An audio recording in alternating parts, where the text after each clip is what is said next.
17 বছর পর দেশের মাটিতে তারেক রহমান, লাখো জনতার ভালোবাসায় সিক্ত জুমার পর যাবেন জিয়ার মাজার ও জাতীয় স্মৃতিসৌধে। দেখছিলেন ক্রাউন সিমেন্ট সংবাদ শিরোনাম, এবারে বিস্তারিত। 17 বছর পর দেশে ফিরলেন বিএনপির ভারপ্রাপ্ত চেয়ারম্যান তারেক রহমান। সংবর্ধনায় বললেন, যে কোনো মূল্যে দেশের শান্তি শৃঙ্খলা ফেরাতে হবে। গতকাল বেলা 11:15টায় হযরত শাহজালাল বিমানবন্দরে অবতরণের পর লাখো জনতার উল্লাস আর উচ্ছ্বাসের মধ্যে তারেক রহমান রওনা দেন 300 ফিটের সমাবেশ স্থলের উদ্দেশ্যে। বিকাল 4টায় সভামঞ্চে ওঠেন তারেক রহমান। উচ্ছ্বসিত জনতা তখন তুমুল করতালি দিয়ে তাকে অভিবাদন জানান। তারেক রহমানও মঞ্চের সব প্রান্তে গিয়ে হাত নেড়ে শুভেচ্ছা জানান উপস্থিত সবাইকে। সংক্ষিপ্ত সংবর্ধনায় সমবেত জনতার উদ্দেশ্যে বক্তব্য রাখেন বিএনপির ভারপ্রাপ্ত চেয়ারম্যান। যে কোনো মূল্যে শান্তি শৃঙ্খলা রক্ষার প্রত্যয় জানিয়ে ৭১ ও ২৪-এর বীর শহীদদের ঋণ শোধ করতে হবে বলে মন্তব্য করেন তারেক রহমান। যে কোনো মূল্যে আমাদেরকে এই দেশের শান্তি শৃঙ্খলা রক্ষা করতে হবে। যে কোনো উস্কানির মুখে আমাদেরকে ধীর শান্ত থাকতে হবে। প্রিয় ভাই বোনেরা, আমরা দেশের শান্তি চাই, আমরা দেশের শান্তি চাই, আমরা দেশের শান্তি চাই। We have a plan. We have a plan for the people and for the country. ইনশাআল্লাহ আমরা সেই প্ল্যান বাস্তবায়ন করব। দেশে ফেরার দ্বিতীয় দিনে আজ বিভিন্ন কর্মসূচিতে অংশ নেবেন বিএনপির ভারপ্রাপ্ত চেয়ারম্যান তারেক রহমান। জুমার নামাজের পর তিনি রাজধানী শেরেবাংলা নগরে পিতা সাবেক রাষ্ট্রপতি জিয়াউর রহমানের কবর জিয়ারত করবেন। জিয়ার সমাধি থেকে তিনি যাবেন সাভারের জাতীয় স্মৃতিসৌধে মুক্তিযুদ্ধের বীর শহীদদের প্রতি শ্রদ্ধা জানাতে। আগামীকাল শনিবার ভোটার নিবন্ধন করতে বিএনপির ভারপ্রাপ্ত চেয়ারম্যান তারেক রহমান আগারগাঁও নির্বাচন কমিশনে যাবেন। সেখান থেকে ঢাকা বিশ্ববিদ্যালয় ক্যাম্পাসে যাবেন। সেখানে জাতীয় কবি কাজী নজরুল ইসলামের কবরের পাশে ইনকিলাব মঞ্চের শহীদ ওসমান হাদির কবর জিয়ারত করবেন। পরে জুলাই অভ্যুত্থানে আহতদের দেখতে তিনি শ্যামলীতে জাতীয় অর্থোপেডিক হাসপাতাল ও পুনর্বাসন প্রতিষ্ঠানে যাবেন। দর্শক, এই মুহূর্তে গুলশানে তারেক রহমানের বাসার সামনে আছেন আমাদের সহকর্মী ফজলে রাব্বি। সরাসরি চলে যাচ্ছে সেখানে।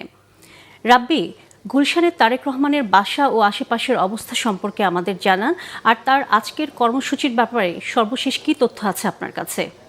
জি সোনিয়া, ধন্যবাদ। আমি ঠিক দাঁড়িয়ে আছি 196 নম্বর যে গুলশান এভিনিউয়ের বাসাটি, তারেক রহমান যে বাসাটিতে গতকাল উঠছে ঠিক তার সামনে।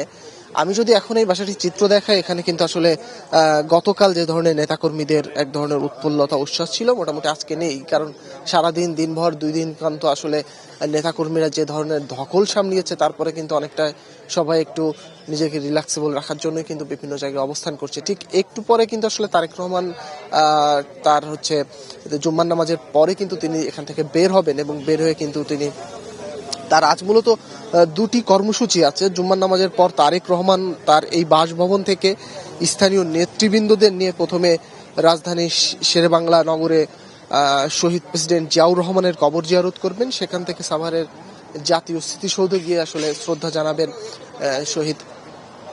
শহীদদের প্রতি আসলে শ্রদ্ধা জানাবেন। এই 2টি কর্মসূচিকে ঘিরে কিন্তু আসলে এখন পর্যন্ত কিন্তু আসলে তিনি বাসার মধ্যে অবস্থান করতে, তিনি বাসা থেকে বের হন নাই।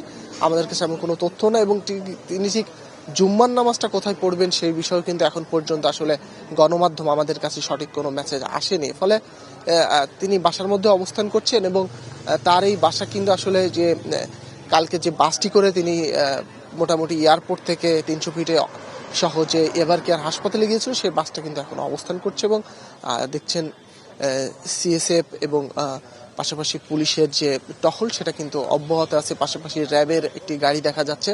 মোটামুটি আইন শৃঙ্খলা বাহিনীর যে উপস্থিতি সেটি কিন্তু চোখে পড়ার মতো। অর্থাৎ তার নিরাপত্তার জন্য যে ধরনের একটা সংশয়ের জায়গা ছিল, তিনি বারবার বলছিল এবং নেতাকর্মীরা বলে আসছিল, সেই নিরাপত্তার বিষয়টা কিন্তু আসলে অন্তর্বর্তী সরকার পুরোপুরি নিশ্চিত করছে এবং পাশাপাশি দলীয় যে বিষয়গুলো আছে সেই জায়গা থেকেও কিন্তু তার নিরাপত্তার বিষয়টি আসলে খুব গুরুত্ব সহকারে দেখা হচ্ছে। তো আজকের যে কর্মসূচি তারেক রহমানের মোটামুটি এই ছিল আমার কাছে গুলশান এভিনিউর 196 নম্বর বাসা থেকে সর্বশেষ অবস্থা। সোনিয়া। রাব্বি, ধন্যবাদ আপনাকে। দর্শক, তারেক রহমানের আজও আগামীকালের কর্মসূচি সম্পর্কে জানাচ্ছিলেন আমাদের সহকর্মী ফজলে রাব্বি। চলে যাচ্ছে অন্যান্য প্রসঙ্গে। উত্তরের হিমেল বাতাসে দুর্ভোগ বেড়েছে কয়েক গুণ। ঘন কুয়াশায় বেড়ে চলেছে শীতের দাপট। চুয়াডাঙ্গায় সর্বনিম্ন তাপমাত্রা রেকর্ড করা হয়েছে 9.6 ডিগ্রি সেলসিয়াস। ভোর থেকে কুয়াশার চাদরে ঢাকা থাকছে চারপাশ। হেডলাইট জ্বালিয়ে চলাচল করছে যানবাহন। খুব প্রয়োজন ছাড়া কাজে বের হচ্ছে না কেউই। শীতে দুর্ভোগে পড়েছে খেটে খাওয়া ছিন্নমূল মানুষ। শীতের প্রকোপ বাড়তে থাকায় চুয়াডাঙ্গার সদর হাসপাতালে বাড়ছে ঠান্ডাজনিত রোগীর সংখ্যা। দর্শক, এই ছিল এখনকার মতো। পরের সংবাদ দুপুর 2টায়। এর আগে একটা রয়েছে নিউজ টপ 10, দেখার আমন্ত্রণ রইল। এছাড়া বাংলা ভিশন সংবাদ ও সংবাদ সংশ্লিষ্ট অনুষ্ঠান দেখতে ভিজিট করুন www.bvnews24.com ও facebook.com/banglavisionnews এবং সাবস্ক্রাইব করুন youtube.com/banglavisionnews। সাথে থাকার জন্য ধন্যবাদ সবাইকে।